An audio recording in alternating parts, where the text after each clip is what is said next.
Hey there, gang, and welcome to the Locker Room. Coach Gigs here, and today's message, can you believe it?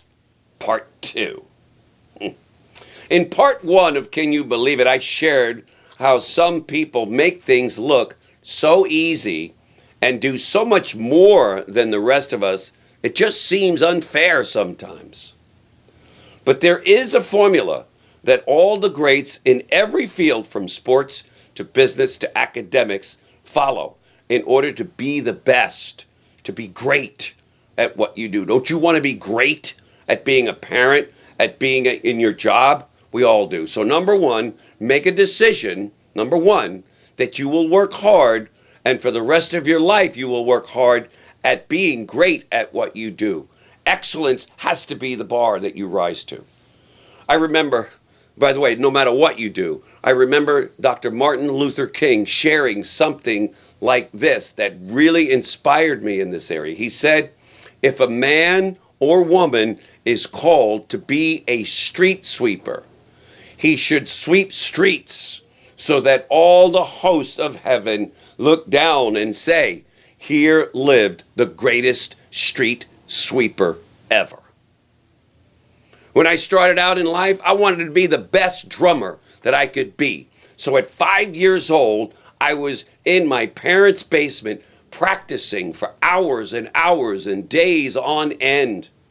Then I entered talent shows at 11 years old, many years of all this practicing, and I began to win these talent contests. You know what they said about me?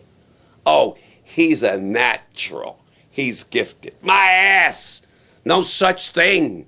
I worked hard. While my friends were out playing, I was practicing. I didn't say that at 12 years old, all of a sudden I was gifted. I worked toward it. I had blisters on my fingers. Then I entered the world of work. First job, dishwasher. First job. But I was not going to be an average dishwasher. I became the best dishwasher that restaurant had ever seen. And so at the end of the night, the chefs were so impressed with my work ethic, my passion, that they would feed me steaks and lobsters at the end of the night. It sure paid off for me to be the best dishwasher. And then I would retire to my van that was in the back of the restaurant and go to sleep on the mattress. Then I entered sales. As I studied sales and took every course, invested hours per day into perfecting my presentation. You know, we ask our people here in our business to practice your presentation every day. And they look at us as if to say, why would you want me to do that much work? Why can't I just give it once and give it? Doesn't work that way. You got to practice it. My goal was to deliver an Oscar award-winning presentation. And because I was willing to do the work, because I worked at it, day and night, night and day, early in the morning, late at night. In my first year with this company, I was the number 3 producer. And guess what they called me? Lucky, gifted. Ha, my ass again. Sorry for the language. Recently, we set a new record in business. And this will continue, and we will continue to break records. Because that's what we do. That's what I see. That's my desire every day, to be the best that we can be. And not because we're gifted, we will get it done, or lucky, but because we work very hard at it.